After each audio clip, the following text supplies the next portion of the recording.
Greetings everyone, my name is Istvan. I'm a registered local tour guide here in Szeged, and in about the next, let's say 60 minutes, I would like to show you a little bit around in Szeged in a very new way. Actually, I haven't done this before, so this kind of online video will be very first for me as well, but let's hope you will enjoy it as well, and you will also like the city as much as I do. Okay, let's go for a little walk in Szeged. We are now at the Széchenyi Square. This is the map of Szeged. These nice graphic maps can you find in quite a lot of places all along the city center in tabs, or give them a great opportunity for all the visitors and the tourists to orient themselves all along the city. And as you look a little bit down there, you see here in multiple languages you also can read some words about the sites of Szeged. First of all, I would like to show you here which route or which way we will take in the city center. I need to zoom a little bit in. Here we are right now at this red mark. We walk along, then we immediately stop here at the number 2. This is the city hall. Continue on the way on the Széchenyi Square. As you see, it's a very beautiful park with a lot of trees. I will also show you some pictures about it later on. We're coming along to the pedestrian street. It's called the Karas Street. Then we get to the Klauza Square.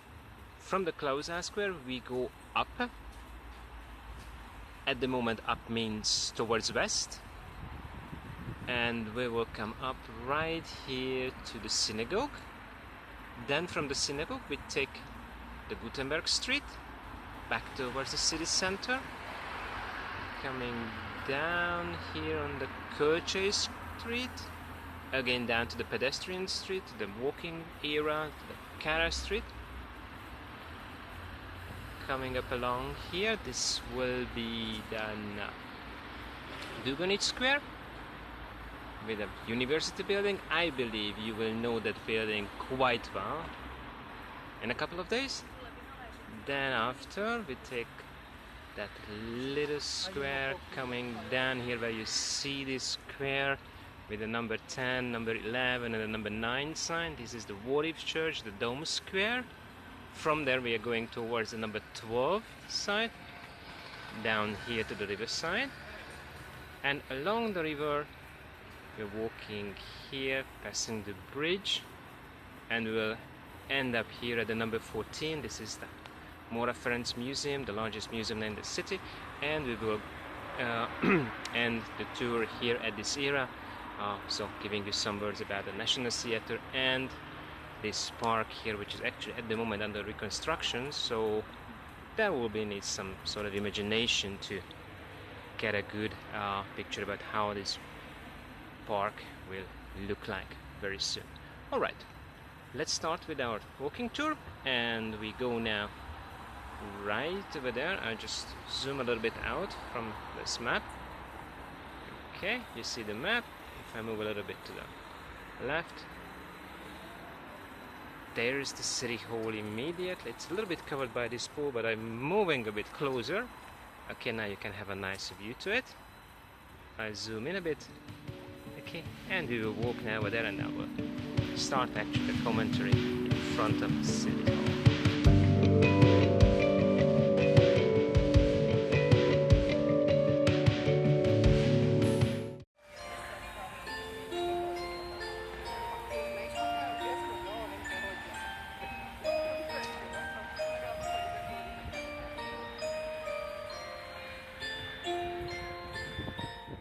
During the daytime and every hour, 5 minutes before the top of the hour, you always can hear some nice music from the tower of the city hall.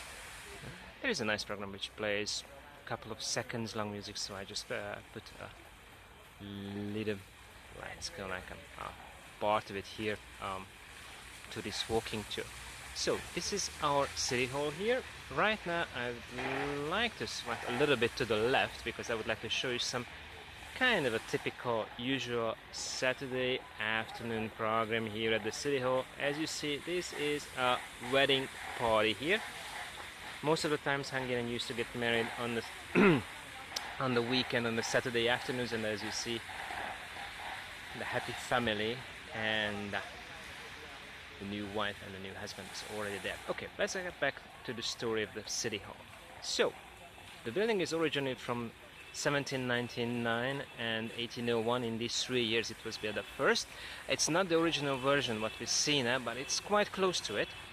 1879, yes, quite almost like 120 years ago we had 150 years ago to be very precise, we had a huge flood here which almost completely destroyed former medieval city. This building was also pretty badly damaged.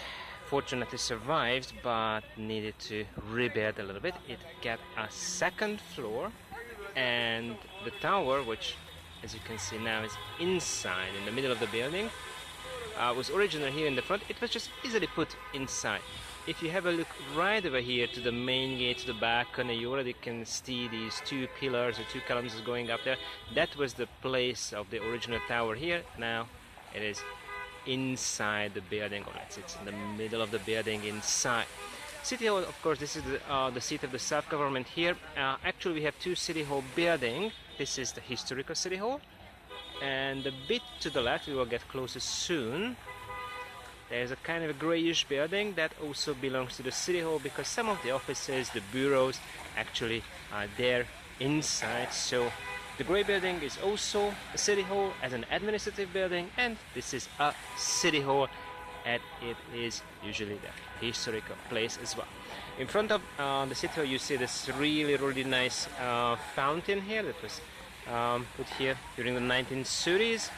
Lot of beautiful, lots of beautiful flowers and trees and greenish areas. You can see that, and actually, just to tell you some nice words, if you like to play the French game called the pétanque, generally with some of my friends, we used to happen here and play pétanque. It's an excellent good ground for that, and it's a really good thing. So anyone who would like to join us, you can find us through the Szeged language swap group as well. Here is a closer look to the City Hall, and the reason why I came closer to the building is because I would like to show you some very special sort of a construction here.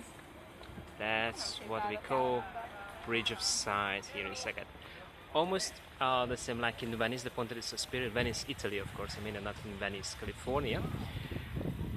We call it Bridge of Sighs as well, of course in Hungarian, not in English and not even in Italian, due to two reasons. First of all, because it looks very similar like the one in Venice in Italy, and second, it also has a tragic, maybe even more tragic story than the one in Venice. As already mentioned, this is the greyish building of the City Hall here. You see it's almost like the same size like the one here, the yellow one, and this bridge in between, it's a kind of a passage. It's from 1883 originally, and that was built as a passage for King Francis Joseph and for his wife Queen Elizabeth, Sissi. I believe you know her better in that name, Sissi.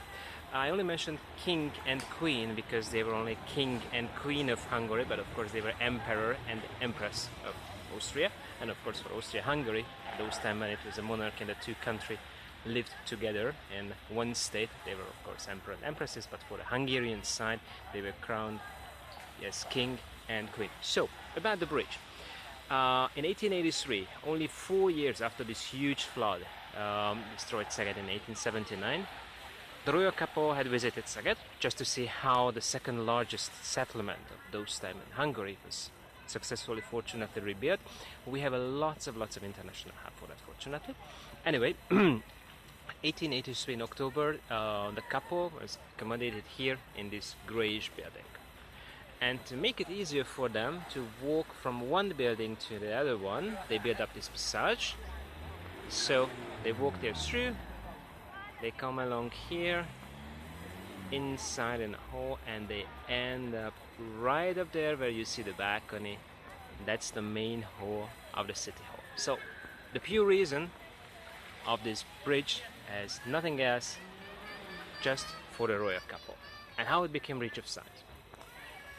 The royal visit has lasted only for 3 days, between the 14th and 16th of October, and then after, the building was taken by the City Hall, and since that time it's also an administrative office of the City Hall in Szeged. And of course the locals of Szeged, they also could use the building and the passage as well, just to do their usual things, the usual business inside in the offices. Maybe one of the crew's office has also moved here into the first floor. That's the taxing office. And I believe now you already have an idea why the people called Bridge of Sighs, because they went in, they paid a monthly, the quarterly, the yearly tax, as they're supposed to. And when they left, of course, they definitely came out of the building with significantly shorter amount of money. So either they could just sigh, or if they were a little bit more quick-tempered, they could curse even. So using the bridge, due to the tax office, it got the name Bridge of Sighs. We're still at the Széchenyi Square. This is actually the largest square in Szeged and one of the largest also in Hungary. The area is a little bit more than 55,000 square meter. This is roughly 500,000 square feet. And actually the square, let's say, hosts the most important and the largest festivals in the city. Normally, of course, unfortunately this is about the COVID season as well, but if we have a complete normal year like 2019, 2018, and hopefully as 2021 will be, this square gives place for really the longest festivals here in Szeged. We used to start here in January, actually February, not January, in February. This is the so-called Pig Slaughtering Festival. It's definitely more fun, as scary as it sounds, because no one kills the pigs here, but actually the produced meat, what we have from the pigs, used to present it here. A lot of good blood sausages, and of course a good amount of drink, among them the famous Hungarian palinka, which is a fruit brandy, and actually this is a medicine for all diseases here in the Carpathian Basin. In May we have the largest wine festival here as well. It's about 10 days long, and literally all wine regions from the country. We have more than 20 wine regions for red, white and rosé wines. They will present their products here. All the wineries are coming here, and we have a huge festival all along this lovely, let's call it like main axis of the square. Plus it still goes along down that way where you see the buildings. It goes down towards the pedestrian street. We also have a gastro festival. This is the Hungaricum. Hungaricum is actually gastronomically meaning the authentic food of the Carpathian Basin and the historical Hungarian kingdom. So a lot of good things you can have here. No chance for diet, and I wouldn't really recommend it either. And beside the lots of beauty, trees and greens and bushes and flowers, we also have very significant and important statues from famous Hungarians. Fortunately not just kings and warlords, but we also have one here. This is the statue of Mr. Paul Bashari. He was a hydro engineer, and the importance of him I will tell you immediately as we just get closer now. I'm standing now in front of the Bashari statue, and as I mentioned, his job was, or his profession was to be very precise, a hydro engineer. A hydro engineer is the one who is actually responsible for all sort of building, planning, improvements, and in case or it's necessary, protection also of the river areas. Here we have, of course, River Tisa. And Mr. Bashari was the one who designed the plan of the river regulation in the mid-1800s.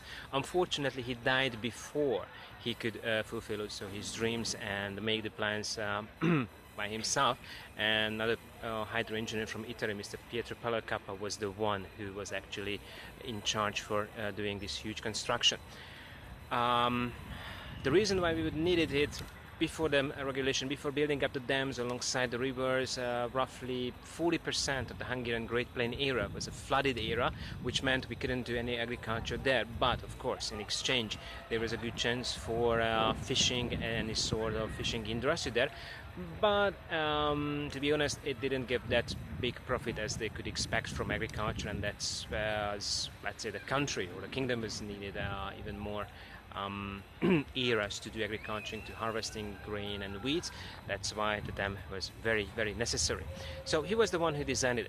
And the monument itself, what we see here is the man is directing, showing a little bit towards the distance, or pointing towards the distance to be very precise, how the work is supposed to be done. A little bit down at the bottom or at the feet of the monument, you see two other memorial tables and memorial plaques. Hopefully you have a sharp eyes and you can read it, can get a bit closer to it. It shows two water level sign. Fortunately, both of them are theoretical. Since 1879, since this huge flood, we had no water catastrophe or a flood here inside the city, but we have some very, very high water level. The last two highest, we can see here, one of the lower one shows from 1970 with 961 centimeter, and the so far highest is from 2006 with 1009 centimeter. That means it was a bit over 10 meter, and this is a kind of a theoretical water level, so that shows if the dam would have broken at the riverside, the water would be so high. Just imagine it when you see down here the asphalt, the walking path. Up there is a little kind of a hill where the statue is standing, and there is also still the pedestal of the statue, and there up over there, that shows the 10-meter high water level. Of course, not from here, not from the walking area, but from the riverbed. So if it would have happened in 2006, then actually the city could easily turn to Venice in Hungary as well. One of the statues I would like to point it out to you here on the Széchenyi Square. This is Saint István, King Stephen I, or Saint Stephen, who actually was canonized.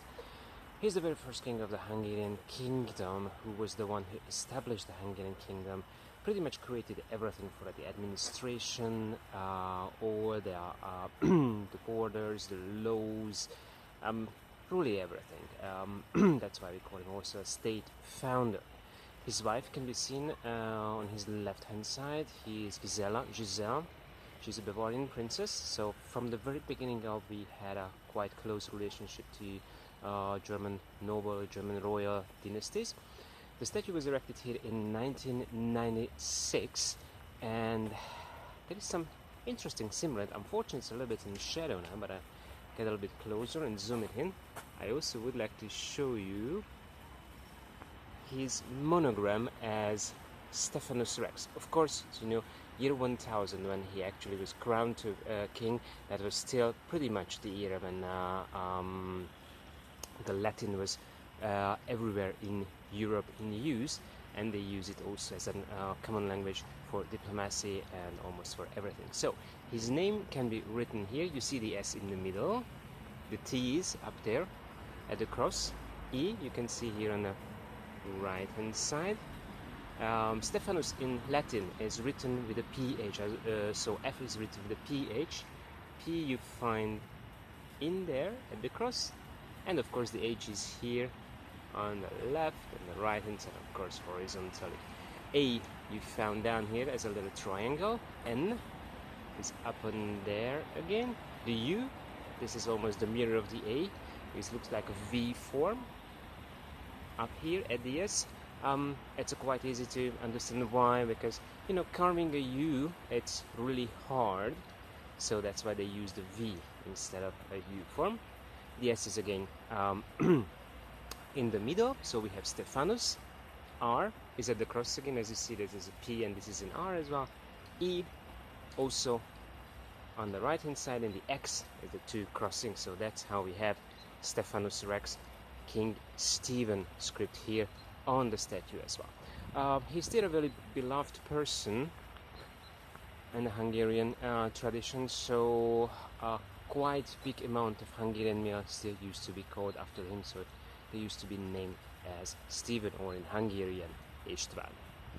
And now heading into our walking street. This is the Kara Street.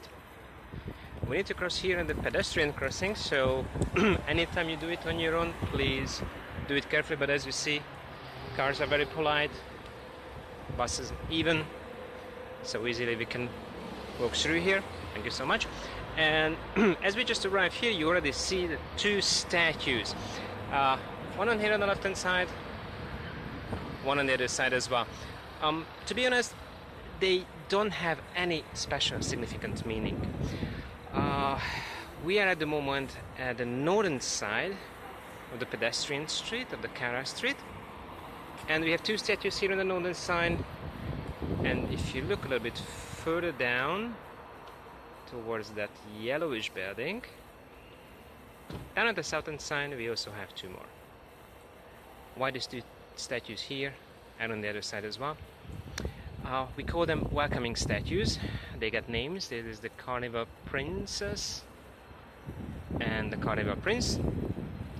Their only job to stand here and greet the visitors who are coming from the northern side, actually right at the moment from the main square, from the Széchenyi Square. And of course the two other statues on the southern side, they're greeting our visitors, the tourists or anyone who is coming to Szeged from the southern side. So let's say if you're coming, for example, from the railway station, which is up towards down to the south, and you enter to the city center, you will see the two other statues, which I will show you a bit later on. We are on the Klauza Square right now. We just arrived here from the Széchenyi Square, as you see. Széchenyi Square, two welcoming statues, and here we are. This is the Klauza Square. As you see, the weather is fantastically beautifully sunny, slightly hot, I must say. Temperatures around 32 degrees at the moment, which is close to 100 Fahrenheit. If you plan to spend some nice amount of time in Szeged, not just a couple of weeks, but even months, or of course semesters and years, you can get used to it pretty easily.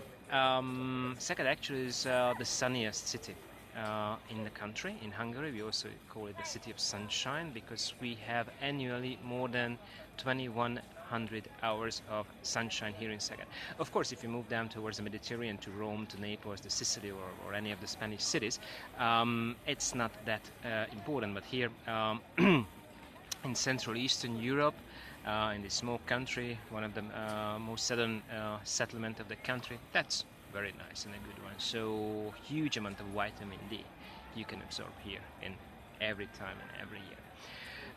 Klauza Square actually was a part of Széchenyi Square. You see two buildings here, this kind of beige color, the yellowish color, and the bigger one, which also like a kind of a beige one there. These three on the right, and the one here on the left. These were the four buildings which had separated the Klauza Square from Széchenyi Square in 1873.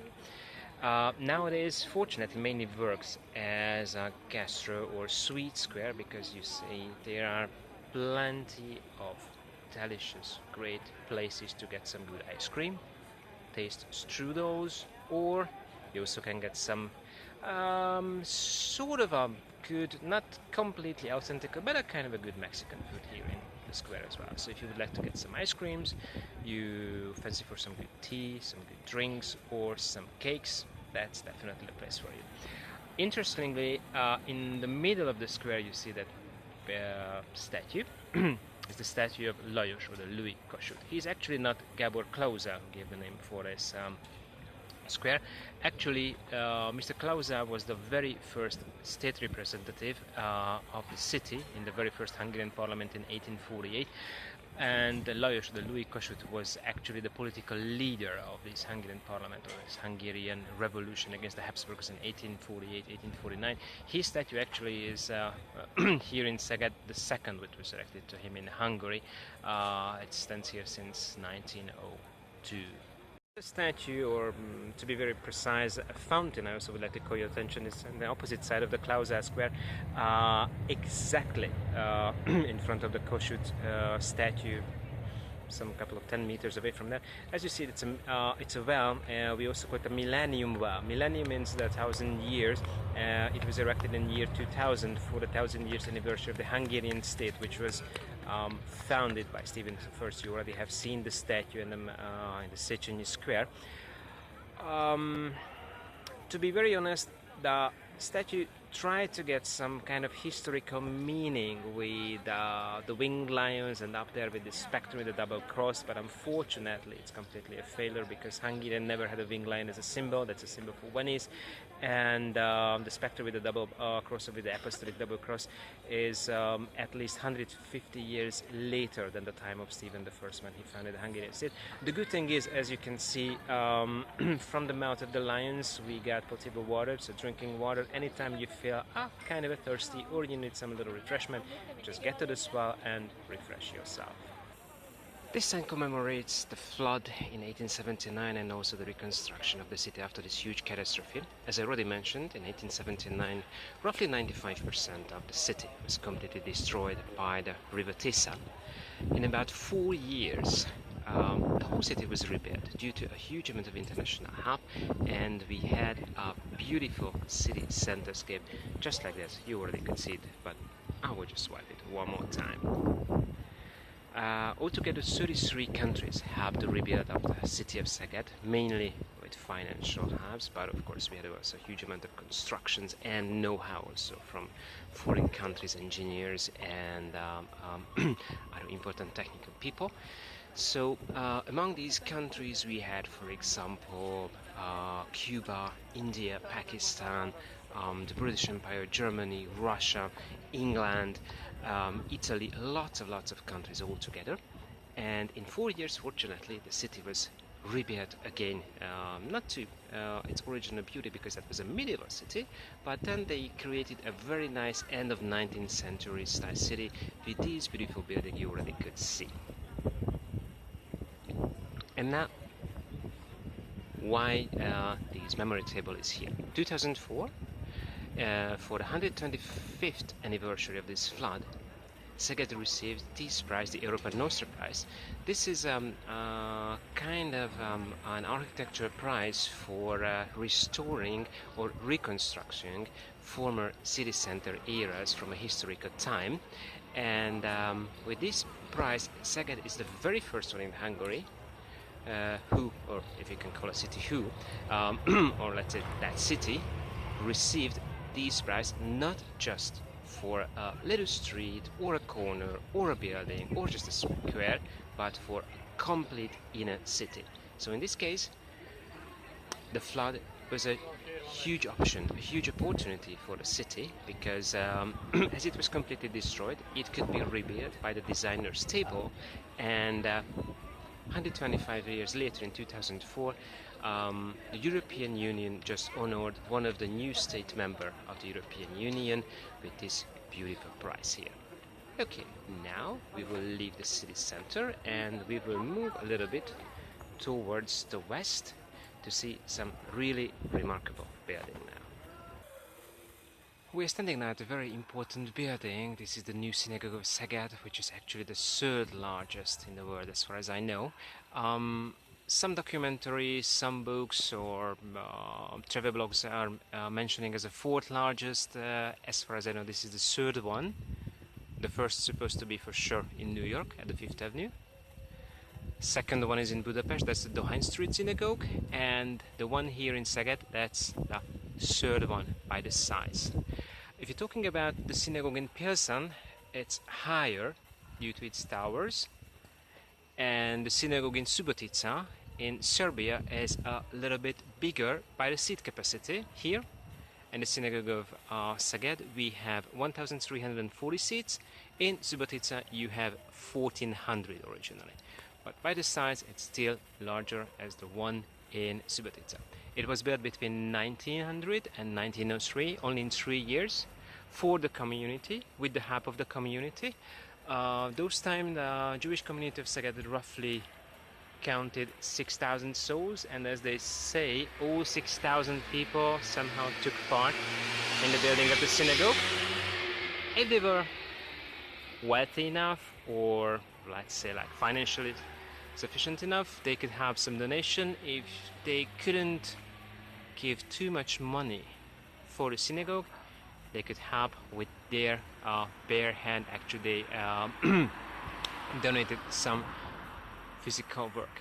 Since 1903, this is a functioning synagogue. Fortunately, it wasn't bombed down, it wasn't destroyed. Even the interior is still intact, due to the fact that in 1944, the German and the Hungarian troops quite quickly left the city just before the Russian Red Army arrived here.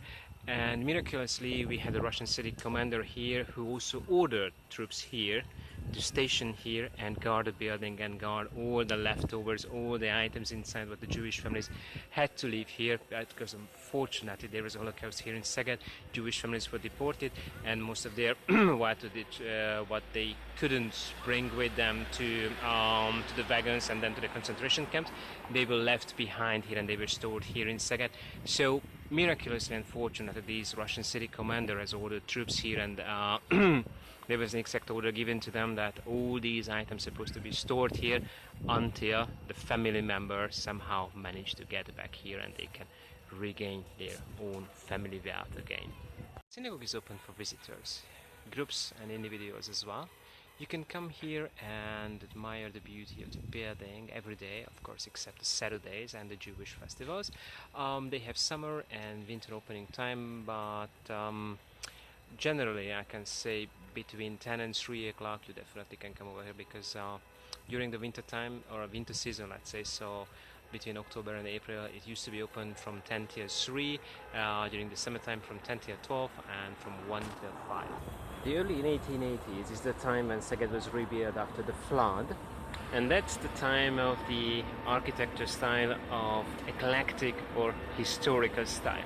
A little bit of everything, a little bit of Roman, a little bit of Gothic, a little bit of Renaissance, and a little bit of Baroque, all together, mixed together, and that's how the whole city center was reborn. Some 20 years later, when the city get back to its original, I'd say, role or original size as a merchant city, there was a big bloom, and that's the time when these beautiful big apartment house was already built. That's already Art Nouveau. That's one of the very first one among the Art Nouveau building. It's from 1905, 1907, and it was built by a very talented Hungarian person called Ede Magyar. Sometimes we have the question, oh, is it really an Antonio Gaudi house? Unfortunately not. However, it would be a great story if we could have the famous Spanish, or to be very precise, Barcelonian architect here in Szeged. The truth is, the two person, Antonio Gaudi and the designer of this house, Ede Magyar, lived for a while in Paris. They didn't live together, most probably they didn't know each other, but at least they had some kind of common influence from the French and the Belgian style of Art Nouveau, and that's how this building was also built here. One of the really pearl of Art Nouveau here, it's not that typical Hungarian Art Nouveau style we generally used to know here, with a lot of tulips and red and, let's say, green and blue colors, but it's definitely more to the Parisian or to the Belgian or the Brussels style, with a lot of beautiful water motifs up there, for example, and they use different colors for that. It was originally built as a family house. Down there, as just like nowadays, they created offices to let, or even spaces for cafes to let. And the first and the second floor, that was mainly done for the family, or they used as rental apartment and rental building there. The name is Rök Palace. Came after the name of the owner, who was also hydro engineer, just like this Paul Bashari. We just mentioned him a little bit earlier, and nowadays this is a modern art gallery, so actually you can walk into the building, and after purchasing the ticket you can admire the beauty, especially the staircase, from the inside as well.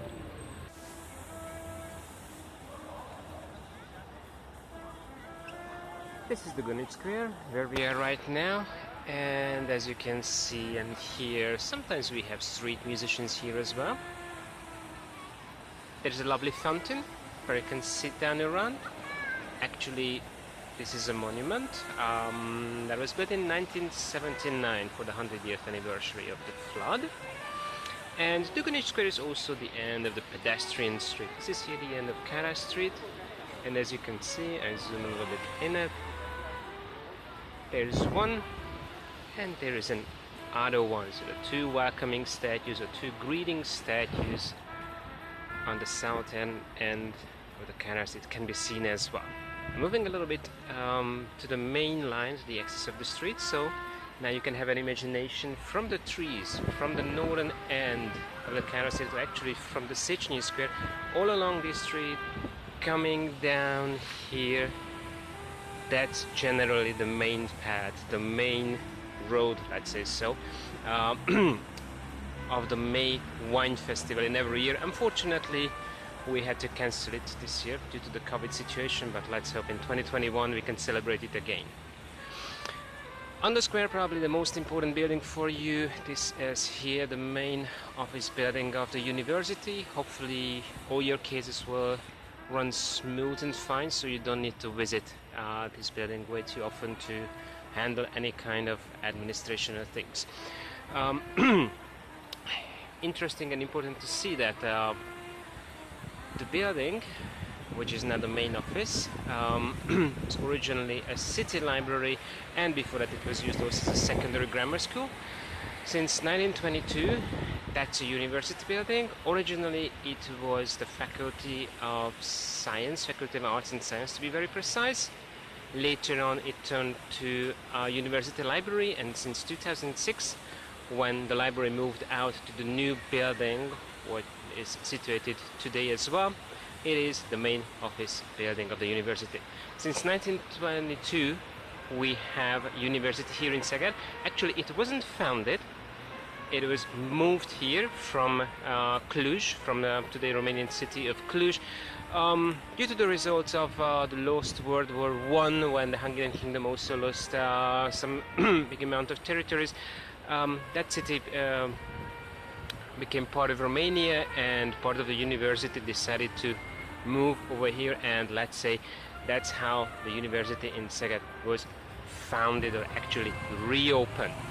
A little bit to the left you see a very nice Art Nouveau building. This is also one building, or this is a building from Ede Magyar, actually the same person who just built Rock Palace we have seen a couple of minutes before. Interestingly, that's the very first apartment resident where they used corrugated iron and concrete together. The very first building also where they had an elevator built in, and the very first building where they have blinders on the window. Pretty interesting. A little bit more than 100 years old, to be very precise 109 at the moment. Okay, let's take a walk now and let's go to the Dome Square.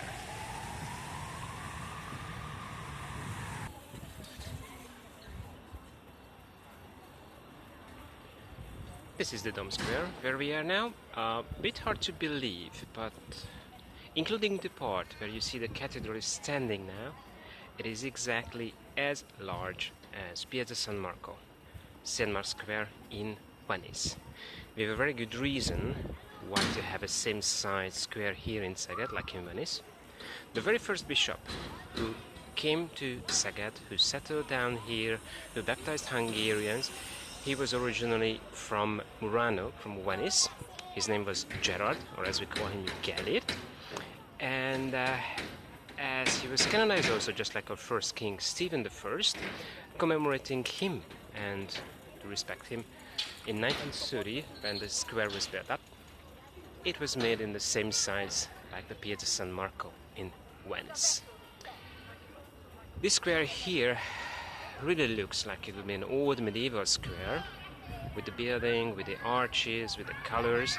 However, it is not. It was only built in 1930, but of course the reason was to build it not just to be like nowadays 90 years old, but at least so some 100 years old buildings. The side where we're facing now, the western side, this is part of the Theological College. This is the only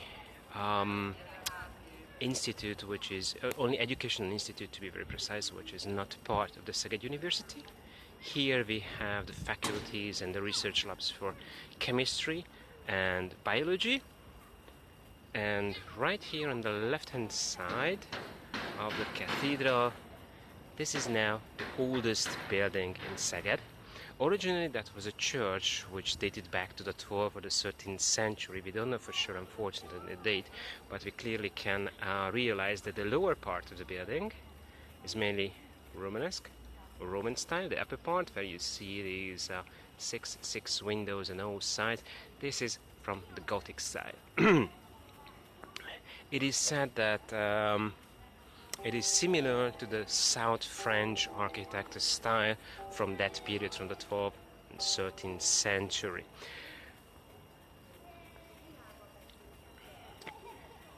If you have a closer look under the arch, you already can see some statues. This is our national pantheon, as we call them. More than 100 statues you can find here about famous Hungarian people. Fortunately, many artists and scientists. Unfortunately, there is only one lady, one woman, Queen Maria Theresia. Meanwhile, you also can enjoy some lovely music. Every 15 minutes, quarter, half and quarter two, we have a little song moving on and on and on and on, and at the top of the hour it will play the complete song for you. It's a really nice Hungarian folk song, what you can hear actually. You see there is a huge open area here.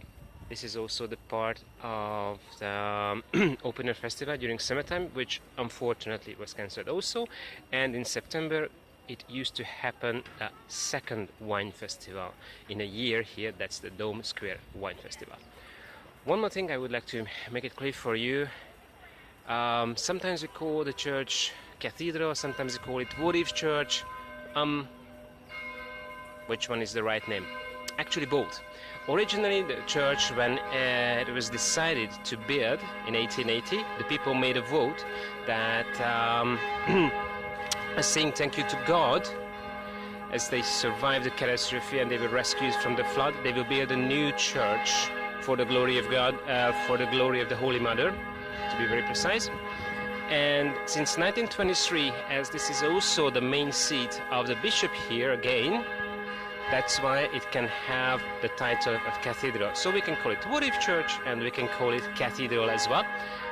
One other thing I also would like to mention, if we check the western tower, right up there, you can go up or climb up. You can buy tickets down there at the visitor centers, just at the on the statue. You need to go a little bit down. You can buy the ticket, and either you can climb up the stairs from there. There will be 302 stairs, or if you go into the church, there's also a way to go up there. Then you only have 287 stairs to go up there. You will be approximately in a height of 55 meters, and you have a really nice view, a panoramic view all around Szeged.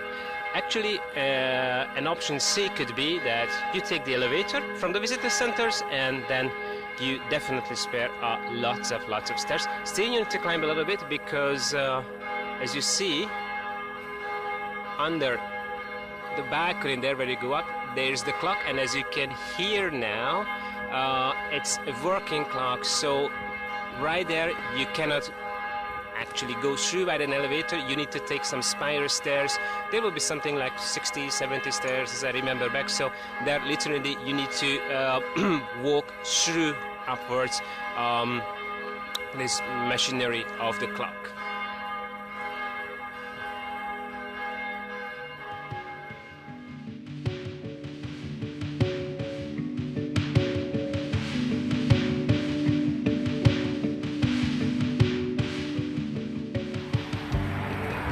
We are now down at the riverside of the Tisa.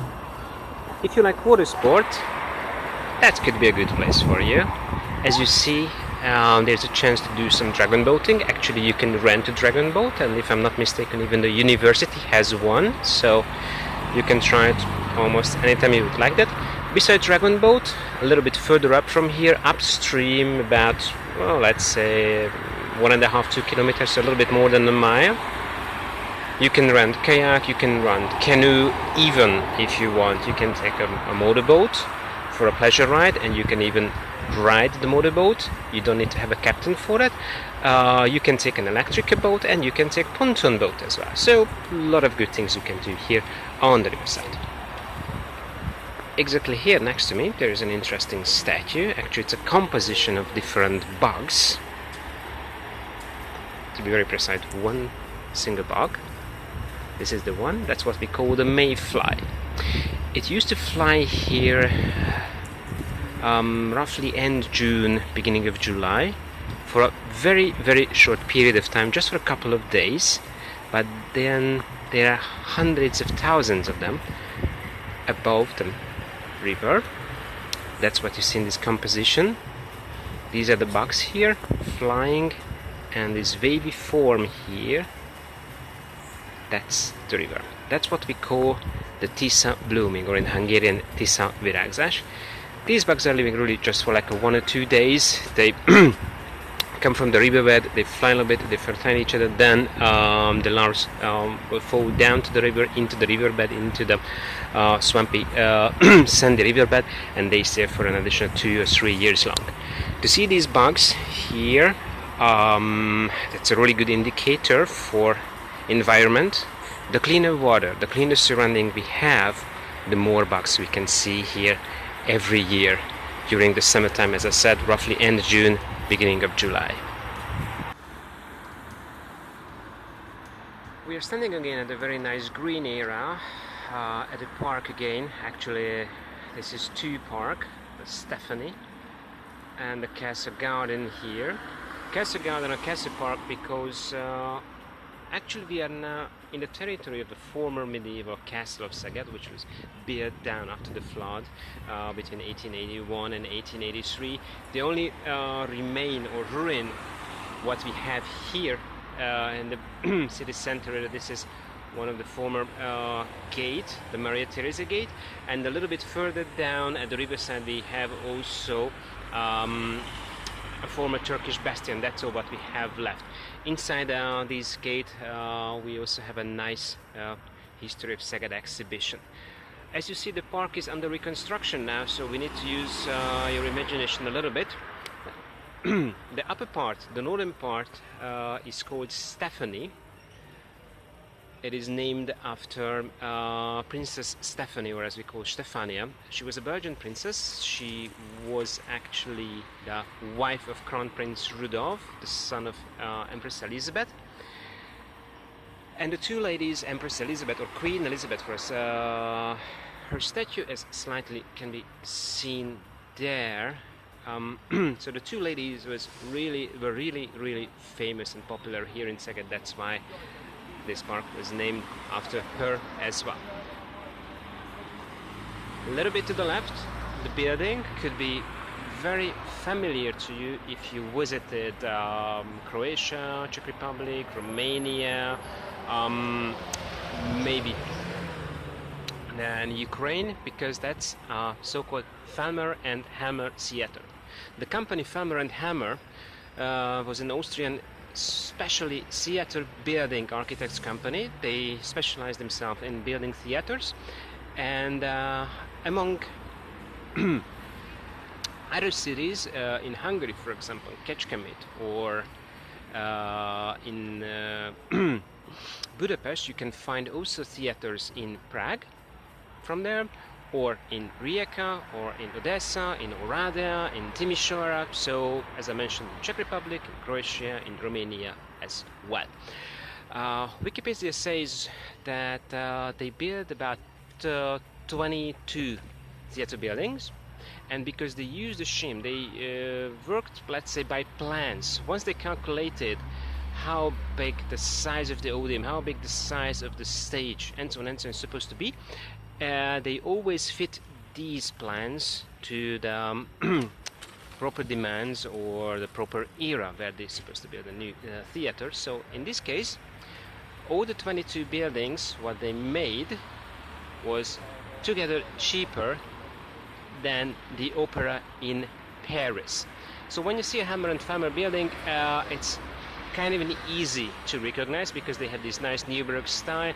Mainly they have this kind of round-shaped main facade as an entrance. Could be a little bit boring, but I would say after 120, 130 years, it is a really nice thing just to recognize the building. That's a typical Farmer and Hamner Theater. Right now, if you would like to visit the museum, as we'll go back soon there, you need to take a little detour back towards there at this yellowish building, what we call Hongi, and this is a really nice club. You can go across, there's a path. You need to go then up there to the riverside. You walk backwards a little bit. You pass here as castle, ruin the castle gate. And on the eastern side or the left hand side or the river side of the museum you can enter the building.